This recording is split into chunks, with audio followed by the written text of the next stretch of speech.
Hi, my name is Josh Freeman. I'm an attorney with the law firm Freeman and Lovell, and excited that you're listening in today on this short presentation from our program From Idea to Exit, where we teach the legal principles to structure, scale, and sell your business. Our law firm is focused on helping entrepreneurs navigate that process of creating a business that will go from idea to exit. we One of the first and most important decisions that you're going to have to make as a business owner is choosing an entity type. And so the three most popular entity types that you can choose from are the LLC, the C Corp, and the S Corp. There are other partnership types, there are trusts and other things that way, but for most businesses, most end up either as an LLC, a C Corp, or an S Corp. So just a little information on these, because this is just meant to be an overview of the different, entity choices, and I'll do further videos that have a deeper dive on each one. But with the LLC, this entity is kind of the one size fits most entity. It's very flexible. It can be taxed in a number of ways. It can be managed in a number of ways. You can divide up profits and losses and financial rights and preferred equity and many things in a lot of different ways. And for that reason, the LLC is often a really good choice for most businesses. It has favorable opportunities for pass-through taxation, and it also has reduced formalities required for its operation. So very popular choice and fits most businesses. It's usually not going to be a wrong decision. Now, the next most common is the C Corp. And the C Corp is kind of a higher risk, higher cost, higher reward type entity. The C Corp is less flexible than the LLC. That has specific management types. It has one specific taxation type.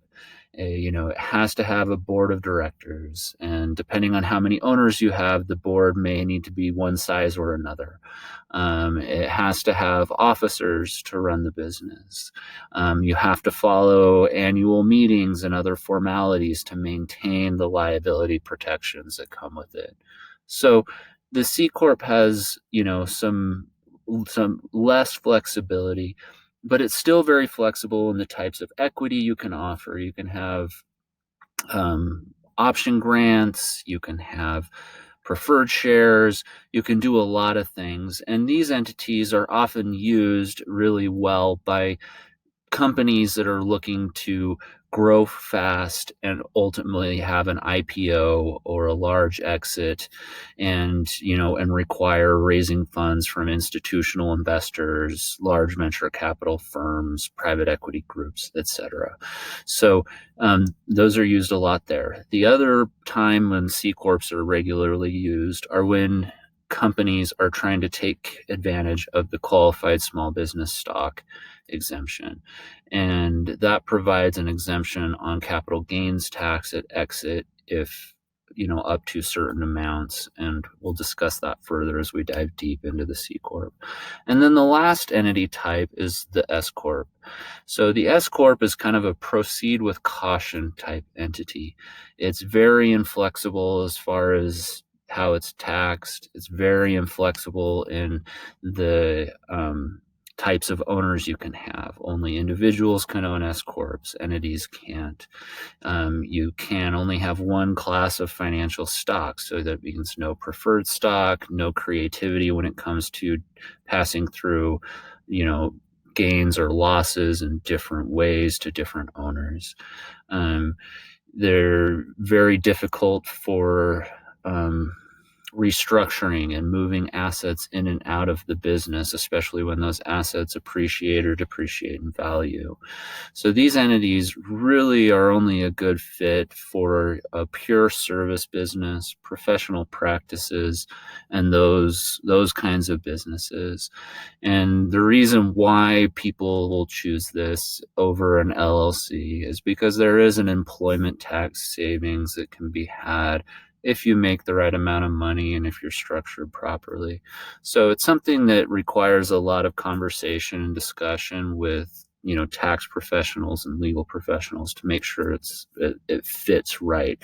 And so it's not the place where everybody should jump in. And if it's advised to you, it's something you should probably get, make sure you have both your legal and tax advisors on the same page based on your business type and what you're doing. But this is my kind of brief overview and recap on how what the different entity types are. And so I'll be doing further videos that goes into each of those with a little more specificity and detail. But again, my name's Josh Freeman.